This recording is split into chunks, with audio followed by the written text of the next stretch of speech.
First of all, thank you for inviting me along this morning to talk about my limited knowledge around PVs. It's a pleasure to be in a room full of solicitors and it not costing me any money, which is great, because all this so far has cost an absolute fortune to City West. Who is City West? We're a housing association based in West Salford. We transferred from Salford City Council in 2008, and we own around 14,500 properties, 100 shops, various garage sites and significant amount of lands within West Salford. We have £235 million to invest and make our stock decent in the first 5 years, and to date we've spent around £130 million on our stock. So we put in new kitchens, we put in new bathrooms, we put the windows, the doors in, and all very exciting. But the one thing that City West wanted to do from day one was actually truly make a difference to people's lives. So we've embarked on a number of areas. We've created employment schemes, and one of the key strategies for the organisation is affordable warmth, making energy more affordable for some of the most vulnerable people in society, and we certainly have some of the most vulnerable people in society living within our stock. So as part of our investment programme, we've done some of the passive measures, the big impact measures as we see them. It was quite interesting before talking to Bill from Fusion 21, 2 kilowatt PVs that we're talking about, when we bought a 2 kilowatt iron the other day. It puts it into some perspective, really, doesn't it? That actually PVs, if it probably wasn't for the financial incentive, would we all have been so keen to turn around and look at them? And that's a question only you can answer yourself. We turned around and we looked at cavity, external wall, loft insulation, windows, double glazing, energy efficient boilers and controls. These are the measures early on that we did to reduce heat loss and significantly reduce the cost. What have we done to date? Okay, the numbers stack up, but you can see for us the important things. What does that save for people who live in our properties?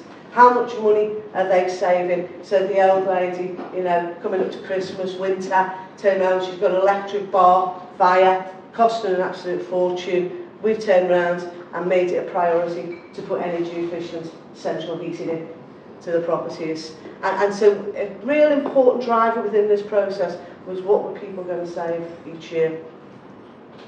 We've also been relatively innovative around some of the products we've chosen. We, again, made a decision a while ago that we were going to look at PVs as an option for us, but there were reasons why we didn't go down PV in the full gusto of maybe some housing associations, and I'll talk a little bit in a minute about why that was. We want to concentrate some of our effort, some of our money and investment around maximising our opportunity on CES. So what we've done is accelerated our high-rise programme and brought forward a number of high-rise. And we're actually going to complete 6 by the cut-off date of October 2012. That will secure us in the region of around £3 million worth of CES funding. And one of the reasons why we've been able to achieve that is because of the impact of the EcoPod heating system, which is a mixture of external gas being piped up the externals of the property into effectively a district heating system that sits on top of the roof, and solar thermal panels that actually keep the water up. The impact of it, a reduction in carbon, 60%, and a 50% saving for customers in their heating costs. That's the important driver for us. It costs us, this is the most expensive capital outlay of any system that you can put in to a high-rise, more expensive than electric boilers, than gas boilers, than air source heat systems. But actually the important thing was this was the one that had a massive impact on the affordability of customers' heating. So we've done a lot for the environment, 71,000 tonnes of CO2, which is enough to turn around apparently and drive around the world 6,500 times. I'm not sure who's tested that one out, but the mathematicians tell me that that's absolutely the case. And actually 71,000 tonnes is a drop in the ocean in terms of the impact that we're having on the environment. We recognise that as an organisation, but actually we wanted to do something within the first 3 years, and we consider that a considerable achievement.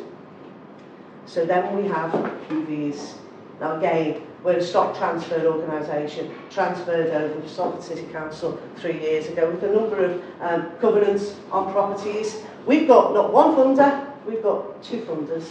Okay, one of those funders being significantly risk averse, maybe because it was on the day of transfer, that was the funder that was actually about to go bust. So maybe they're a little bit more risk averse than the other funder that we have. But we know throughout the process that has been a blockage for us in trying to get funders' consent to turn around and move forward on our PV programme.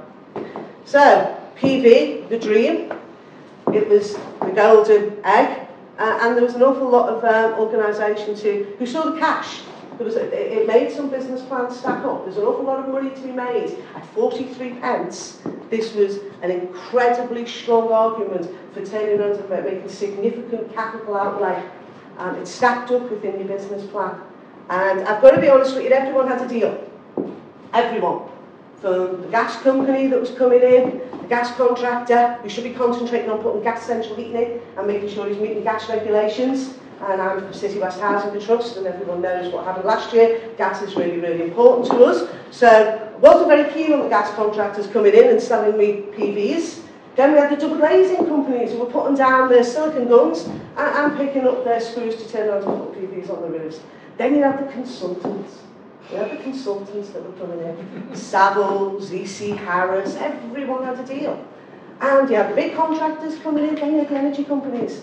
And we sat for many, many days and many, many presentations, and we listened to the deal. Each one of them being slightly better than the other one.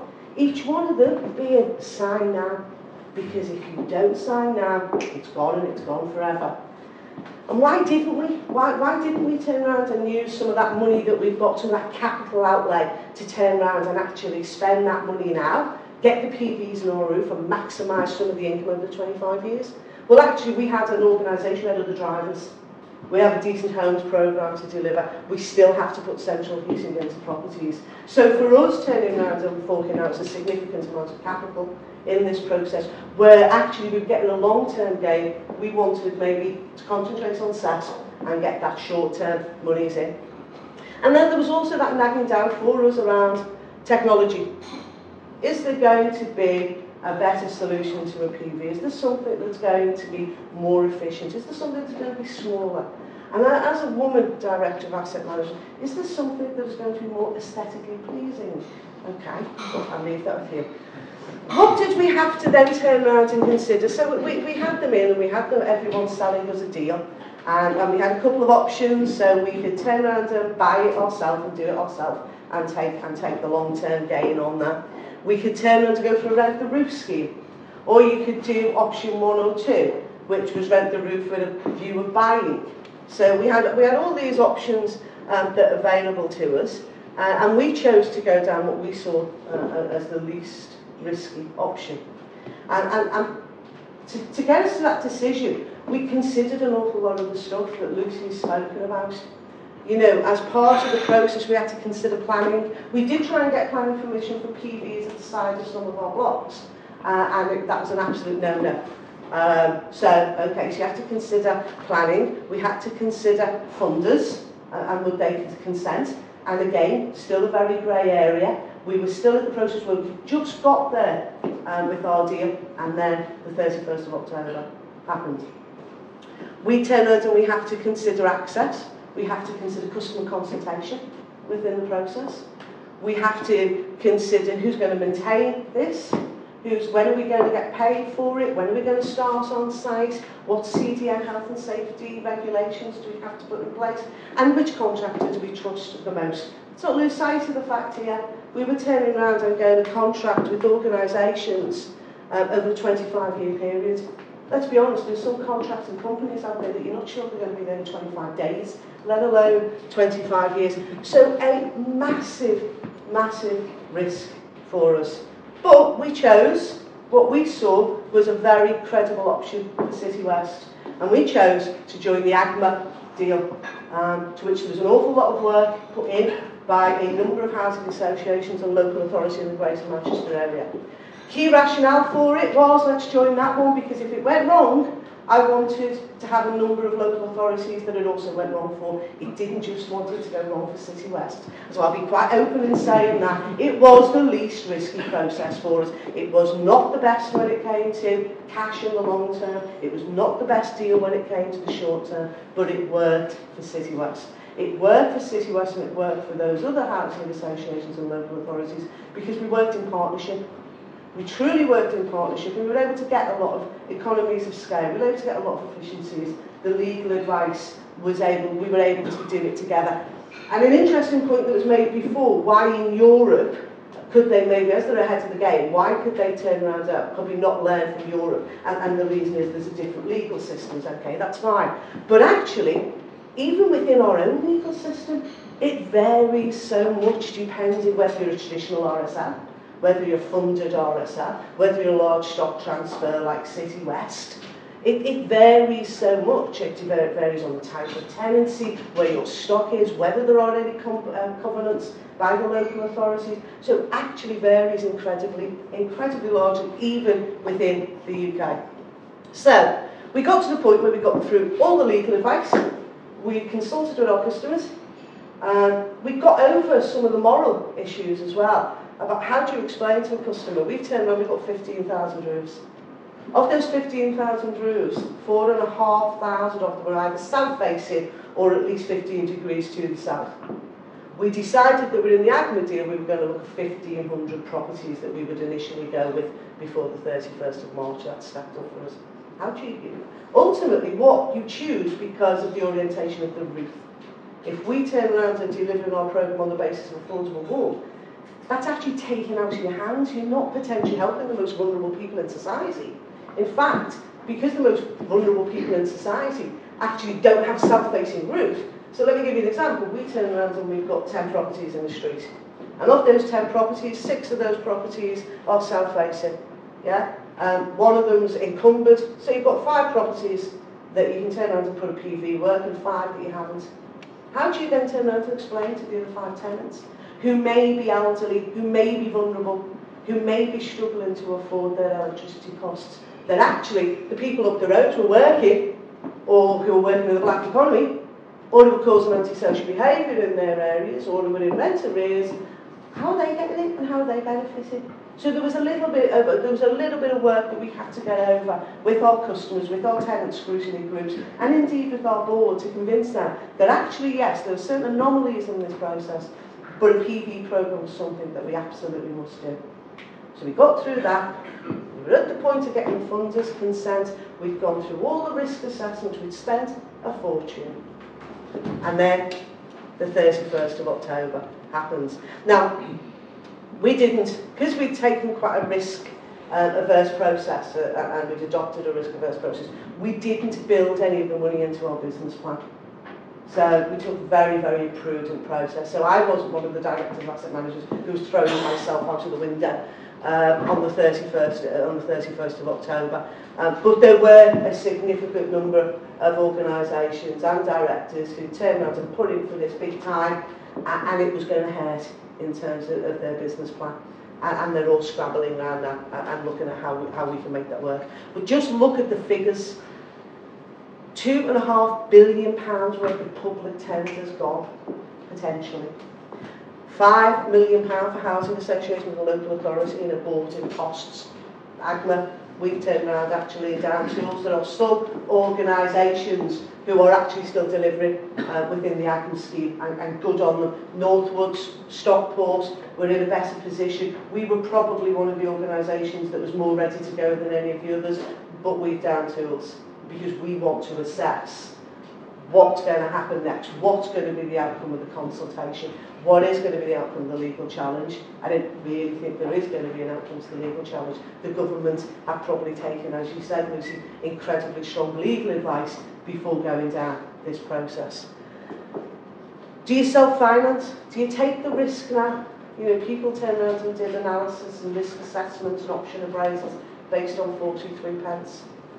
Does it work at 60 pence, 16.8 pence for a housing association? Is it worth using that capital that you've got? Can you use that capital elsewhere in terms of development or other Green Deal options?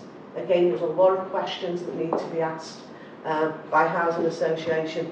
And John Bridland, the Director General of the CBI, moving the goalpost doesn't just destroy projects and jobs, it creates a mood of uncertainty. And I think that's the critical thing. You've got a mood of uncertainty now.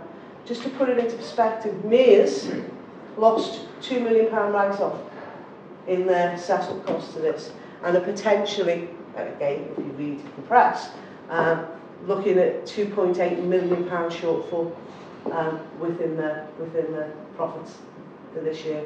There are other organisations that I'm not going to mention who have literally had overnight £20 million taken off their turnover and £40 million taken off their turnover. People, contractors, have put an awful lot of money and investment into this. They've trained people, they've set up training centres, and actually now they're sitting there and looking, how is this going to work out for us? On the other hand, Campbell, you've got contractors who are out there at the moment who are turning around and putting in 50 to 60 PVs a week. And you potentially, is there going to be a picture of sort of inside housing with floodlights and contractors turning around and putting the PVs on in the dark? Might sound a little bit of a joke, but the pressure that is now on organisations to deliver before the 12th of December or the 24th of November, depending on which of the glass half full or half empty you're on, is absolutely massive. My concern in that is what's going to be the impact upon health and safety. That's a big concern. But it's hurt contractors and it's hurt local authorities and housing associations. Short term, long term is confidence within the government. Confidence that they won't turn around and cut tariff further. Confidence that the renewable heat incentive, we won't have to jump through even more hoops around that, and the funding won't go around that. I think it will significantly impact our confidence around the Green Deal. Will we turn around and will we finance? Will we turn around as organisations and put money into schemes only for the government to turn around and walk back on what has been agreed? And that's where we are at the moment, I think, in an area of complete and utter uncertainty. I'm quite positive about it. I think we will put PVs on. We were never about making money around PVs there. We were about turning around and improving people's affordable warmth. So we will still continue with the programme. And we'll link in to the AGMA deal or look at the deals that the likes of Fusion 21 has. What we won't do now, though, is open our doors to the fly-by-nights who are going to come in and offer us a dream. What this does present us is an opportunity to risk assess more, to take a little bit more of a considered approach. So instead of turning around and running along with PVs and getting them done before a set amount of time, considering them now as part of our roofing programmes and a part of our other investment programmes. So, interesting time for us all. No answers, lots of questions. I think there will be opportunities out there for housing associations and local authorities, but as always, we will have to jump through 20 or 30 more hoops than anybody else, because that's the way the government perceives housing associations, not as an enabler, but as a hindrance. So, I leave it with you.